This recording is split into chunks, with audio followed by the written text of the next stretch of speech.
want to thank those that have joined us for this. This is a project that we are working on as a result of the adoption of our transit-oriented policy framework.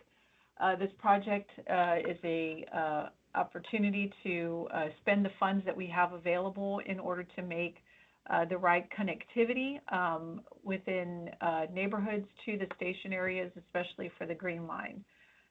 We had an open house to kind of introduce this and start to get some interaction from those that were along the Green Line right before the summer started, and we wanted to extend this as another opportunity for the neighborhood associations that are within that walking distance.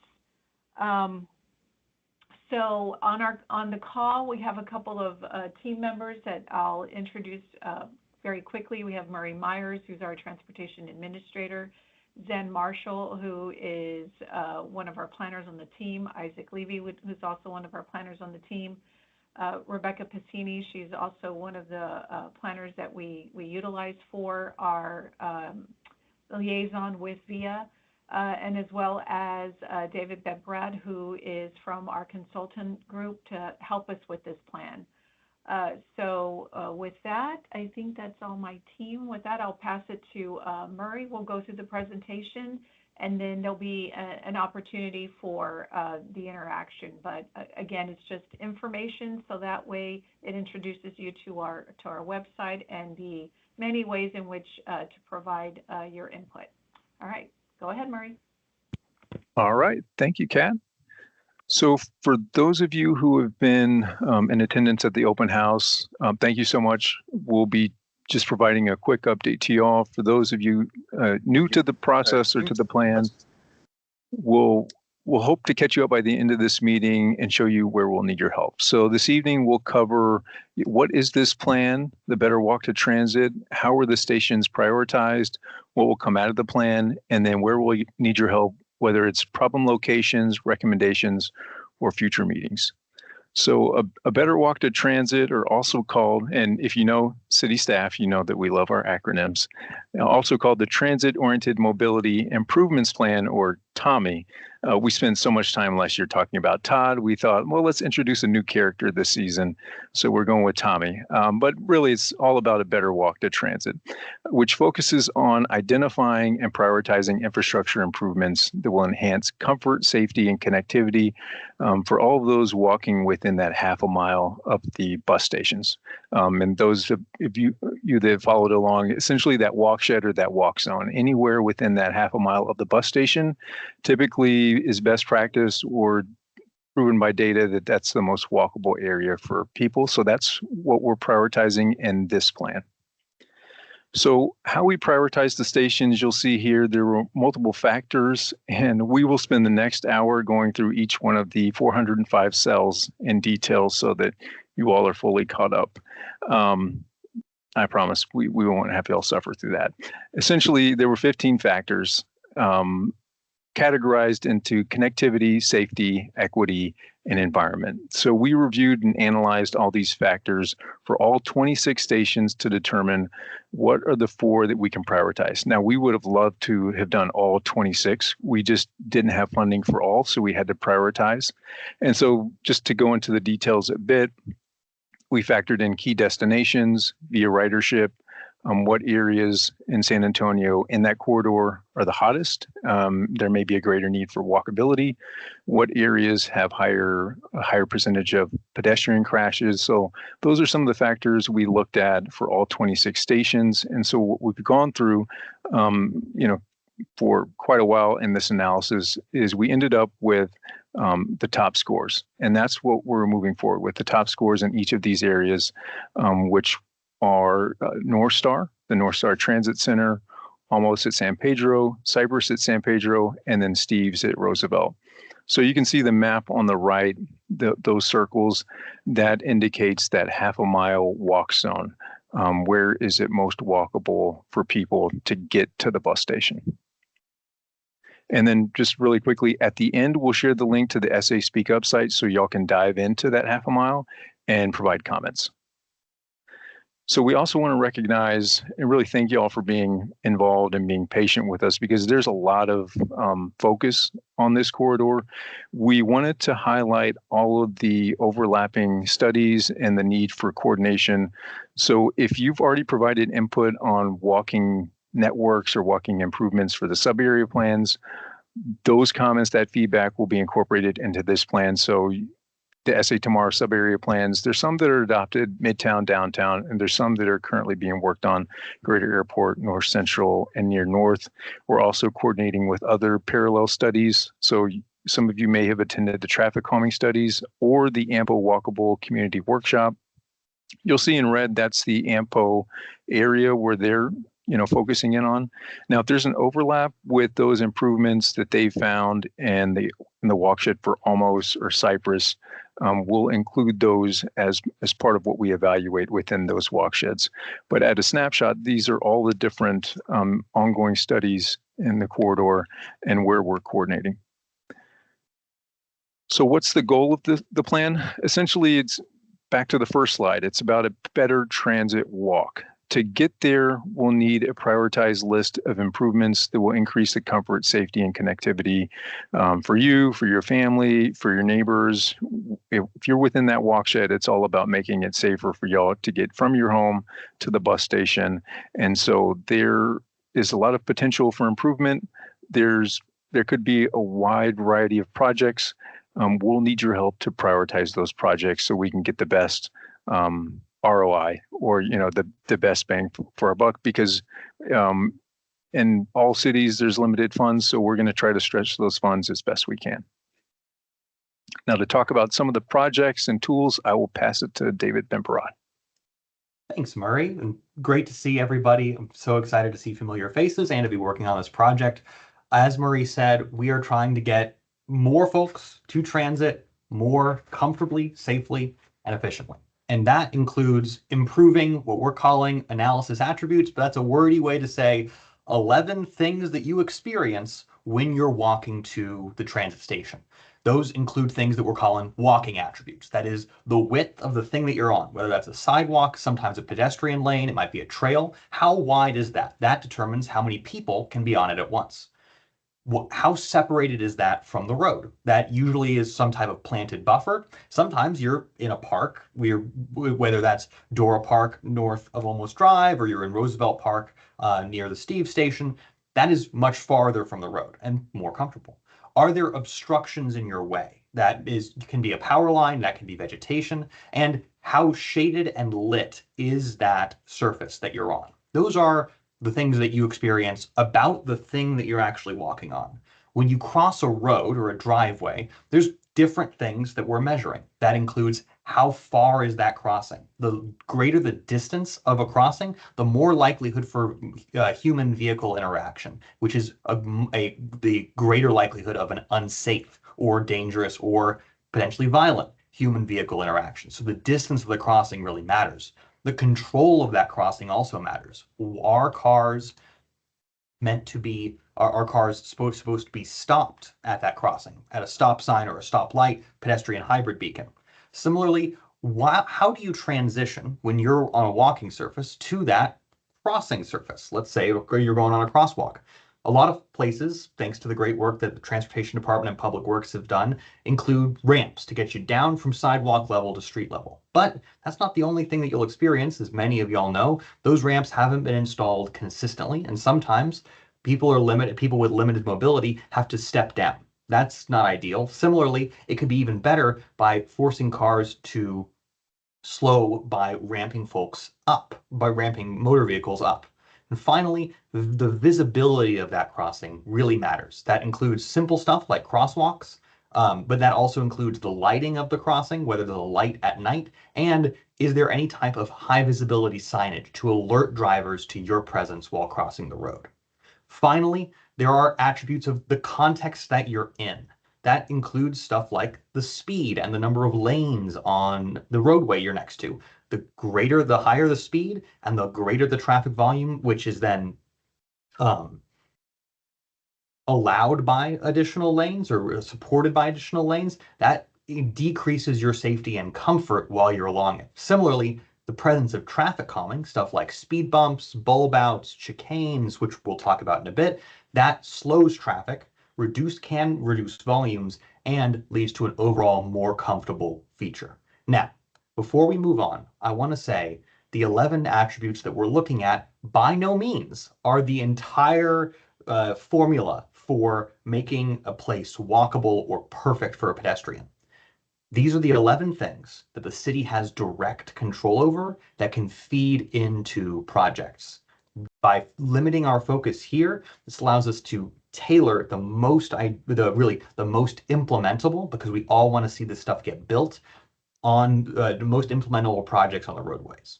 Now, you're also probably thinking that these 11 things aren't all related, aren't all just handled once. A raised crosswalk improves visibility and ramping and potentially control. How are we combining these attributes? Well, Murray, could you go to the next slide? What we are putting together is something called a toolkit.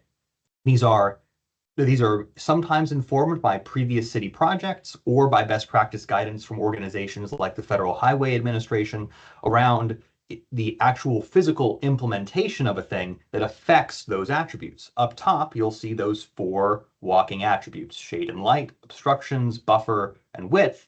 Those are all affected by the presence of these tools. These are things like sidewalks and pedestrian lanes. We don't have a lot of pedestrian lanes in San Antonio, but other cities, when it's not feasible to add that elevated pedestrian surface, will put in flexible delineators to really separate the pedestrian from the roadway. This also includes realigning sidewalks or removing obstructions, shade plantings and sometimes shade canopies, like you'll see at some parks, lighting, even wider sidewalk or pedestrian facilities that can carry not just pedestrians, but Matt, exactly, quick build sidewalks for pedestrian lanes. Not carrying seared use paths can carry more than just pedestrians, but also bike users. And then widening that buffer space or adding it where it doesn't exist can create a much more comfortable experience. Go to the next slide.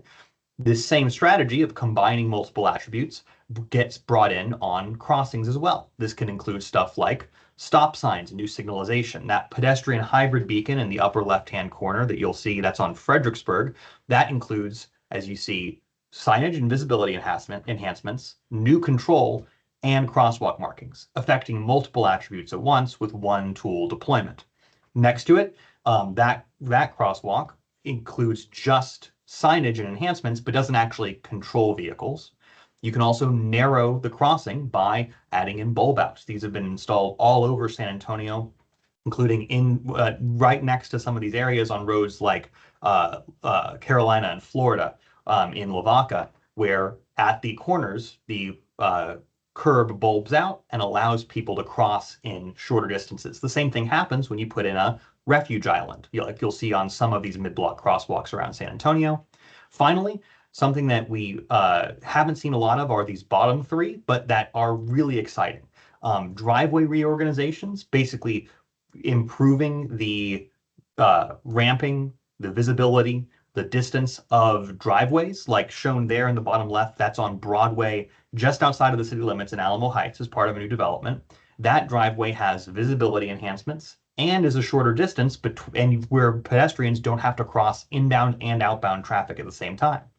Pedestrian bridges over major roadways and raised crossings and ramped crossings all either avoid the pedestrian vehicle interaction entirely or slow vehicles down a lot to make it much, much safer.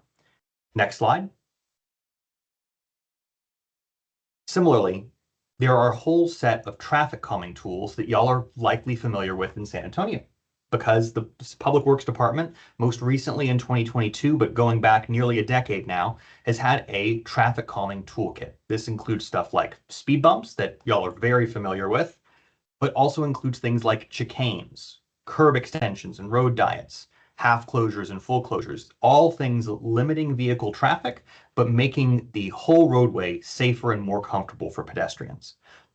This also includes intersection improvements like barriers and diverters, where certain turning movements, like left turns with this example in the bottom right in Houston, turning movements are not able to be taken by cars, but are able to be taken by pedestrians and cyclists. And then in the center, traffic circles and roundabouts, realignments, all changes to vehicular movements in intersections can have real impacts on the comfort and traffic volume of an intersection.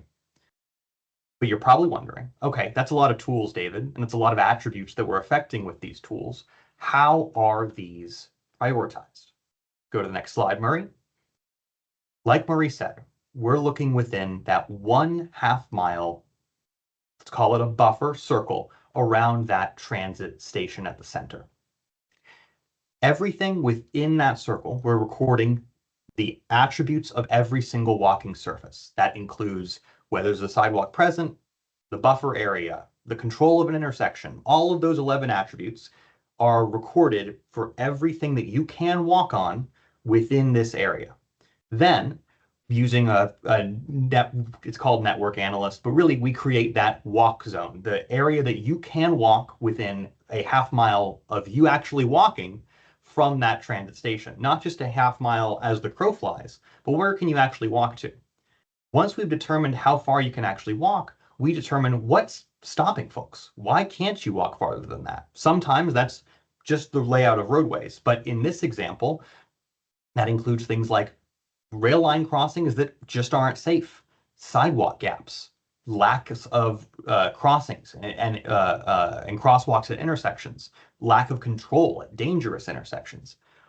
We then identify those barriers, and using another tool in our mapping software, we selectively, let's call it turning a light switch on, and just have the computer imagine, hey, what if this was better? What if this was better? It runs through everything, determines what would increase that walk zone, that walk shed the most, and that becomes our #1 project for evaluation. That's not the end of it. That just gives us an initial list of the things that would get the most people the most comfortable walk, the best walk to transit possible. But that's where y'all come in to evaluate that list of recommendations. I'll hand it back to Murray to talk about that. Awesome. Thank you, David. And so wanted to thank everyone that was part of the open house in May, and wanted to show you just really quickly what we've heard so far. So this is collected from the open house and from SA Speak Up. What we've heard so far is that walking tools are the favorite. So out of the traffic calming tools, crossing tools, walking tools, about 43% of people selected walking tools. If you look at what facilities would make you feel the most comfortable, what we heard is there's a strong preference for strategies that narrow the walkway. So you can see some of those examples: median islands, curb extensions and road diets. Some of the other ones are speed bumps and tables. But this is what we've heard so far. So the SA Speak Up page, which we'll share in a bit, is open for you to comment, for you to share with your neighbors.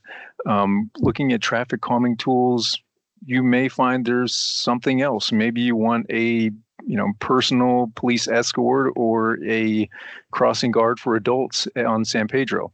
Let us know. This is still open for comment. And so briefly during today's meeting, we want to hear from you, see within your neighborhood, where would you like to see improvements?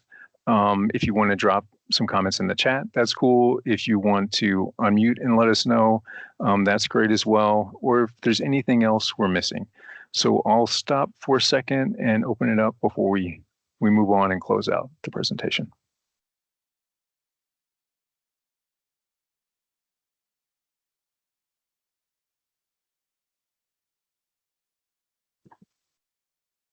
Hey, Murray, it's Cosima. Hey, Hey, what do you got for us? Can you put the map up again, please? I want to kind of take a look at the almost station. That's the only one I think I could comment on. Okay. David, do you have the SA Speak Up page? Okay, let me stop sharing. So, and as Murray said, we might as well put it in the chat right now. This is the link to the SA Speak Up page where we're recording online public input to supplement the input that we've gotten in person. This, as shown here, this is that 1/2 mile area as the crow flies around the Almost station. Almost station's going to go in right around actually the intersection of Almost Drive, but not, of course, in the intersection. This 1/2 mile area this is where we're trying to solicit feedback, and it's where we are charting out where folks can walk today and where the improvements could get them better connectivity tomorrow.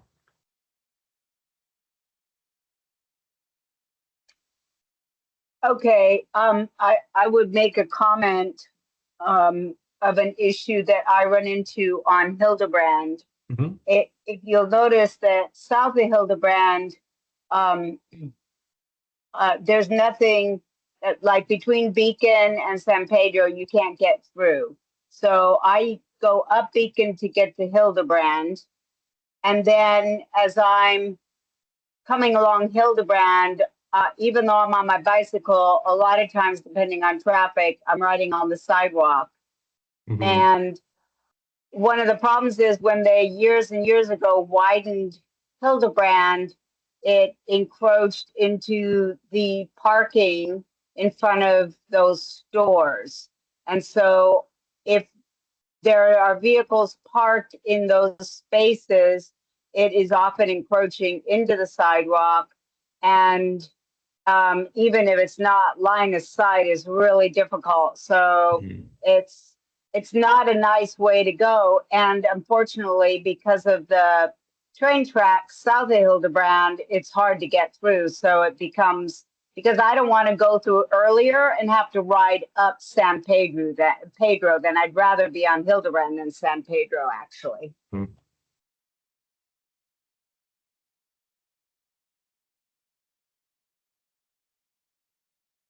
That's great feedback.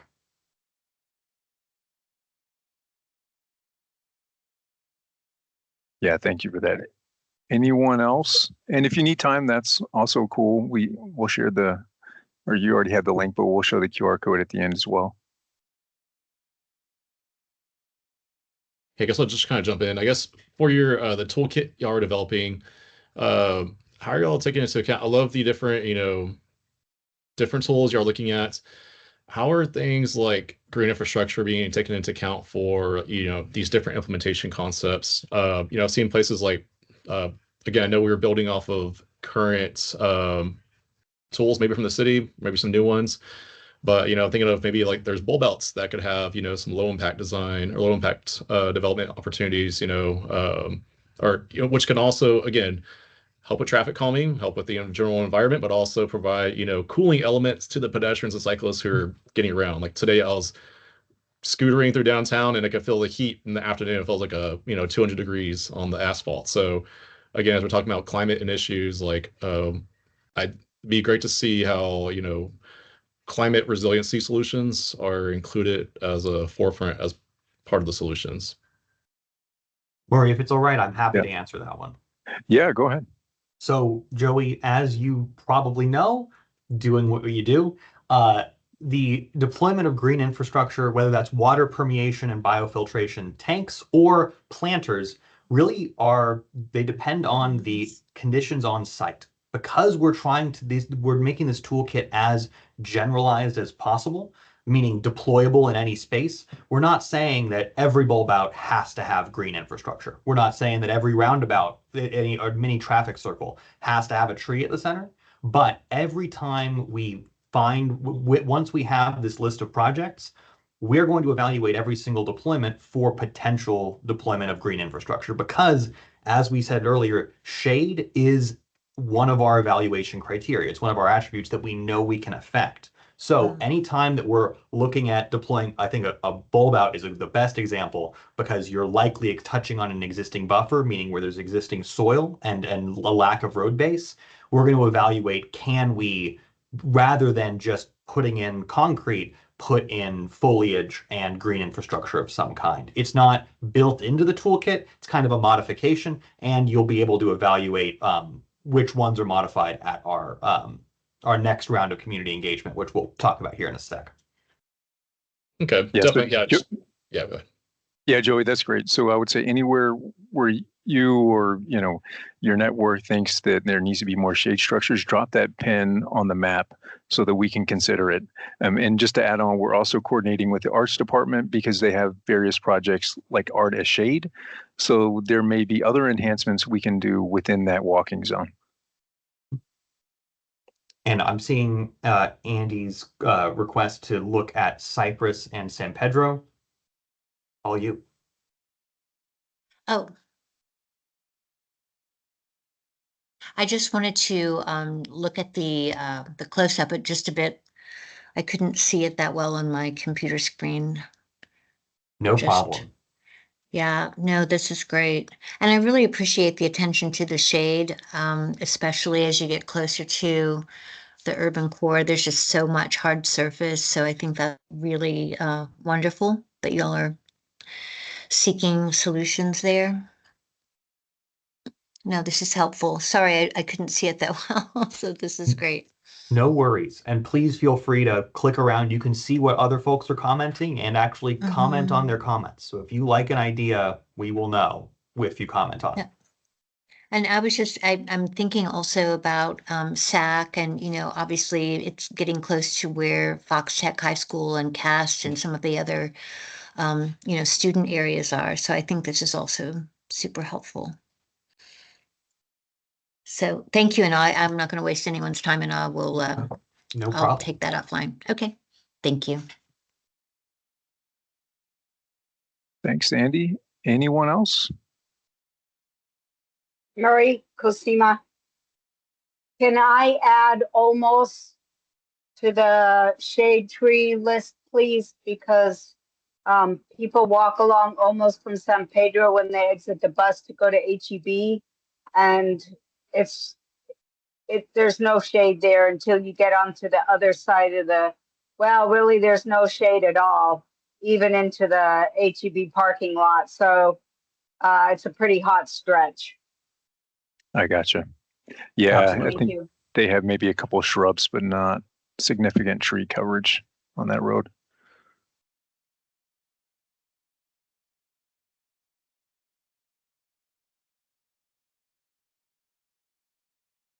Okay, there are no other comments. Again, we'll share the link later and you'll have more time to dive in. And I see there's a question from Melissa. We'll cover that in just a second. I've got one or two more slides to get through and then we'll open it up for questions.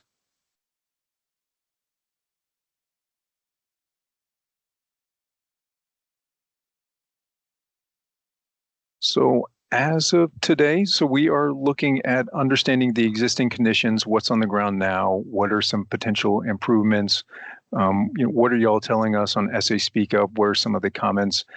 Between now and November, though, I will add, if there are opportunities at neighborhood association meetings, HOA meetings, email me, Zan, David, or Isaac. We'll be happy to jump in, whether you have 5 minutes, 10 minutes, and we'll kind of go through the same presentation and show what is this plan about, what are we trying to achieve, and see if there's any other feedback that your neighbors or your friends may have. So between now and November would be a great time. Invite us to some of the meetings so we can talk to more people about it. In November is when we plan to have some of those recommendations. So there will be another set of meetings in November, early November, around each of those 4 stations to talk about, okay, based on all the feedback, based on the data, here are some of the projects that are coming up. And then we would love to hear from y'all to determine how would we prioritize each of those list of projects around the 4 stations. And then around January is when we'll have the final plan and then move forward with determining, okay, based on the amount of funding, which projects do we move forward with or can we move forward with? And that's all we have. I'll move to the last slide. For anyone that missed the link, you can find the QR code here and the email address. And I'll stop, see if there's any questions. Hi, Brenda Crawford here. I had a question about the station around the North Star Transit Center. And are you wanting feedback for that area as well, or just you do? Okay. I have a couple of comments on that. Rector Drive from McCullough all the way to San Pedro, the sidewalk is in very, very poor condition. Just not very walkable at all. And it is littered with utility poles. So many obstructions there. So, that I think is a real issue. That sidewalk all needs to be replaced. Um, Also, coming from the North Star Transit Center into the mall, there is an ADA accessible path. One that goes down San Pedro and goes into the mall. And then there's one that goes down along 410 and comes in by the main mall entrance over by the Cheesecake Factory. But so many employees from that use the transit center, they cut across the grass, outside your fence, cut across the grass. And, they've really created some, these, it's really, they're mud paths now that kind of cut through the landscaping. So it would be great if there could be a permanent path put in. And I know it wouldn't be ADA, but I think the reality is a lot of the employees that are using that would definitely benefit from that because they're not using the current ADA path. That's all I had. Great. This is really helpful. Thank you. Thank you.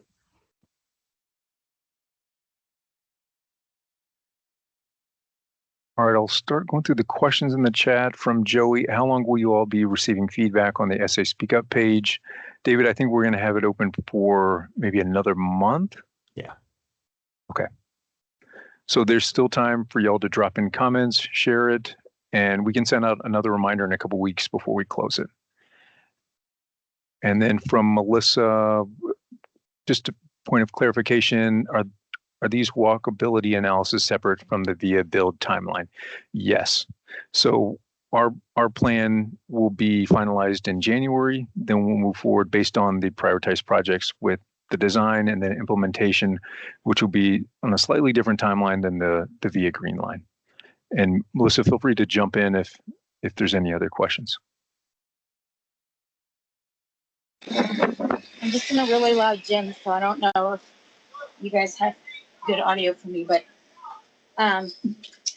so hold on, let me gather myself. Someone else go. Hold on.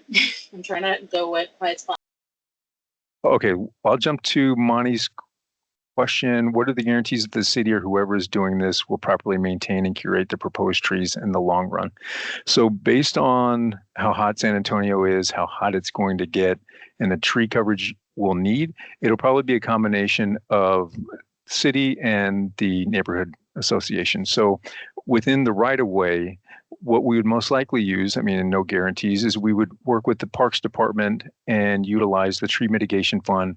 With that fund, you can use native trees or trees that will adapt to San Antonio, and that fund will also pay for maintenance for the first 3 years. So within that first 3 years, if the tree is doing well, they usually have a success or survival rate of like 95% or higher. Although the city will continue to maintain them if there's like down limbs or something like that. Now, if there's a program where parks will come in, they'll plant a tree, and I think it varies between 5 gallon or 50 gallon, just depending on the program, then that would be on the resident to maintain long term. So it would just depend, but I think we'll need a lot of trees within the corridor. And feel free to jump off of mute, Monty, if there's any other questions. Well, why does that have to fall back on the property owner or the neighborhood associations to maintain if they don't plant these things? Well, yeah, that's what I meant. So with the parks program, I think it's Equitree, or there's a program and a similar name. They will provide the tree, they will plant it for you on your property. They will teach the resident like how to care for it over the first couple of years, and then it'll be on the resident to take care of the tree long term. Now, in those locations, it's usually within that parkway on the resident's property or in their front yard. But in the right of way, oh, go ahead. Are they actually going to be in the right of way? For those that are in the right of way, then those would be on the city to maintain. Okay, because I used to office downtown, and there were a lot of municipally planted trees down there, and iron grates that are just dumped now. The other thing is I'm over 6 feet tall. If I'm walking up a sidewalk under one of those trees, I have to squat to walk through that space because whoever trims these things, whoever from the city that trims these things, only trims them up so far. They don't even trim them up to code required 80-inch clearance, for the pedestrian walkway. So, and this is a big question for me, a big issue for me, because if we're paying for these things through our tax dollars one way or another, even if it's through development tree funds, they're getting planted in these rights of way, and the city won't properly maintain them, then why are we wasting the money on these things? That's a great question. And I think with the greater focus on the corridor, I think we'll start to get more input from the residents on how frequently they need to be maintained. I would guess we may also do random audits to determine, are there obstructions within the walk zone? That's part of the study as well, not just in the right of way, but what residents are planting humongous shrubs that are impeding into the sidewalks. So I understand the concern, and it's something there's we'll know. issues about all that too, particularly with shrubs, and particularly up San Pedro. I used to live on Hollywood, and there are sightline issues on a lot of the intersections because of what gets planted in the right of ways. Murray, if I could offer one other item for this, is that shade trees are not the only way that we're looking at affecting shade. We're also looking at shade canopies, which are not deployed on a lot of San Antonio streets right now, but cities like Phoenix have had great success deploying in their case, usually metal canopies, which do not require that ongoing maintenance, are a little bit more expensive up front, but can last a lot longer. And Monty, to your point, not encumber the pedestrian involved, and usually don't have sightline issues because there's such a narrower pole. Well, that's fine where there's a building there to support it, but if we're talking about a major thoroughfare where the setbacks don't allow the buildings to get that close, then what you're suggesting is a possibility that the city is going to build a permanent canopy along those long stretches of walkway. That's an enormous amount of money. Yeah, or at key intersections where you have to queue and wait for a crossing. That's a particularly good spot for some type of canopy. Okay, well, I'll release the microphone right now. I mean, those are some concerns that you're going to encounter as you start moving north up San Pedro from neighborhood associations, because I'm sitting in on this as an officer of my association north of San Pedro. And we don't get benefit from this in our locality, but we're going to be paying for this. So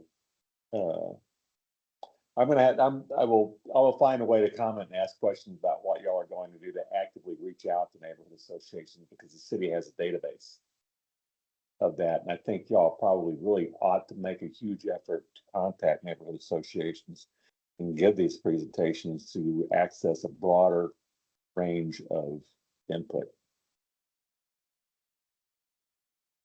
Yeah, thank you for that. And I'll add really quickly. So when we looked at the corridor, we utilized that list.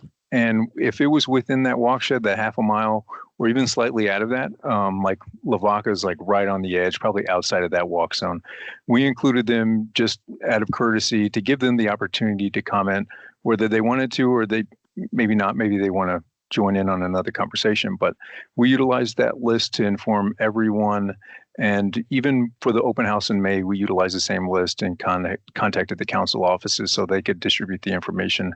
And we'd love to have more people here. So feel free to send the link or to send us an email. All right, that answers my question. Thank you. And just to also, the meeting invite was sent to all of those neighborhood association contacts for today's meeting, this one. It's Melissa again. Can you guys hear me now? Yeah, not to belabor my other question, but so there may be operational stations without the walkability zone being addressed as far as like general timelines go. Yes, if you're referring to, like, there's 26 stations right now. We're focusing on the first 4. They may not be addressed before the green line is up and running, but eventually they will be. So as part of that scoring matrix, we have the first 4, and then we'll tackle the next 4, and so on and so forth.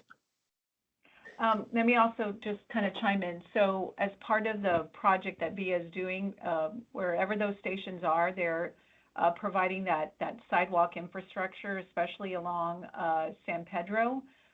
So you'll see some infrastructure improvements as those stations are built. The current infrastructure that's in place will areas that have sidewalks today, you'll be able to utilize those. Our thing will enhance that infrastructure that's in place, or provide the infrastructure that's missing in order to create that walkability or that better connectivity than exists today to those stations. Okay, thank you. We were in with the meeting, the briefing on the station designs in our neighborhood last week, and they very specifically told us they would only be addressing the sidewalk and walkability infrastructure like directly around the station. And so like one of our stations is at a corner where one of the roads like attaching to that doesn't have any sidewalk on either side, and they wouldn't be addressing that. So that was a surprise. So this is helpful for understanding like how these things are going to be addressed. And that's exactly why we need you guys, so that way you've just identified, where that infrastructure is missing, so we can add that to this list. And I'll say comments like Casima's are the whole ball game, which is we need a better connection across the dang rail line south of Hildebrand. That is the whole thing. That's not existing. We're charting in where you theoretically could walk. That's not even any connection. So knowing that needs to go in, we draw that in our database and we prioritize it based on how much it expands that walk zone. So Casima, please keep comments like that coming. All of y'all, please keep comments like that coming. That is, in addition to trees here, here, and here, intersection improvements, those new connections, that's the exciting stuff. So please keep those coming as well. Let's see, I'll get to Matthew's comment for the Cypress station. Just wanted to say that this one is the one I'm very interested in, as the VIA Five Points Transfer Center is very close by, increasing connections to other bus lines from the Green Line. Awesome, thank you, Matthew. And then Andy, I love the idea of more trees on the pedestrian paths, enhancing walkability. I don't know how practical it is, but perhaps encouraging business stakeholders or community partners to adopt trees. Oh, like that, adopt a tree program along the corridors. Very cool. And let's see, I think that catches us up. Any questions, any other questions or comments before we close out?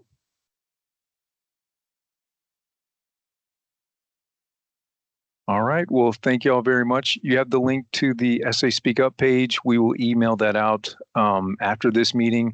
So again, feel free to jump into each one of those walk zones, provide comments, share with your neighbors. We'll have it open for about another month. We'll send out a reminder before we close it out. And we would love to see hundreds of comments there. And if there's any questions in the meantime, feel free to reach out, and thank all of y'all for joining during your busy evening. Appreciate it. Thank you. Have a great Thanks, everybody. Have a great evening and a great weekend. Thank you. Yes. See y'all.